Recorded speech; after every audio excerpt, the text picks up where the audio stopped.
ముఖ్యమంత్రి రేవంత్ రెడ్డి గారు కీలకమైన శాఖలు ఏదైతే ఉందో అన్ని తన వద్ద ఉంచుకొని హోంశాఖ, విద్యాశాఖ, పాఠశాలలో కనీస సౌకర్యాలు లేవు. దాని గురించి పట్టించుకోకుండా తన నియోజకవర్గంలో పైలట్ ప్రాజెక్ట్ కింద ఇంటిగ్రేటెడ్ స్కూల్ నిర్మాణము వేగవంతంగా రేవంత్ రెడ్డి నియోజకవర్గం కానీ అటు ఖమ్మము ఇటు నల్గొండలో 100 కోట్ల అభివృద్ధి కార్యక్రమాలు శరవేగంగా జరుగుతా ఉన్నాయి. మరి నా ముఖ్యమంత్రి మొత్తం తెలంగాణక లేకుంటే తన కొడంగల్కేనా? ప్రైవేట్ విద్యా కళాశాలలు కానీ స్కూళ్ళు కానీ పూర్తిగా దోపిడికి ఎగబడతా ఉన్నాయి. ప్రభుత్వ పాఠశాలల పరిస్థితి అయితే అధ్వాన్నం.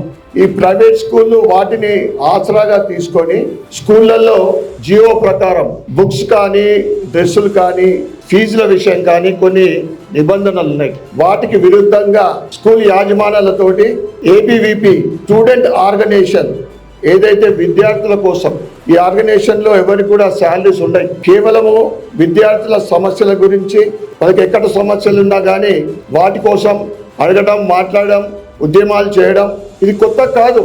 అనేక దశాబ్దాల నుండి ఏబీవీపీ స్వచ్ఛందంగా స్టూడెంట్స్ గురించి సమాజ అభివృద్ధికి పనిచేస్తూ ఉంటే మొన్న 2 రోజుల క్రితము తెలంగాణ వ్యాప్తంగా ఈ స్కూళ్ళ దోపిడీని అరికట్టాలని డిమాండ్ చేస్తూ రాష్ట్ర వ్యాప్తంగా స్కూళ్లు బంద్ చేయిస్తే ఈ 33 జిల్లాలలో 32 జిల్లాలలో విజయవంతంగా స్కూళ్లు బంద్ అయ్యాయి. కానీ ఇక్కడ మాత్రం మన సిపి గారు అత్యుత్సాహంగా ఒక రోజు ముందు భయభ్రాంతులను గురి చేసే విధంగా పత్రికా ప్రకటన చేయడం జరిగింది. నిజామాబాద్ జిల్లాలోని అనేక మంది ఏబీవీపీ కార్యకర్తలని అరెస్ట్ చేయడం, కొందరిని హింసించడం, కొట్టడం కూడా జరిగింది.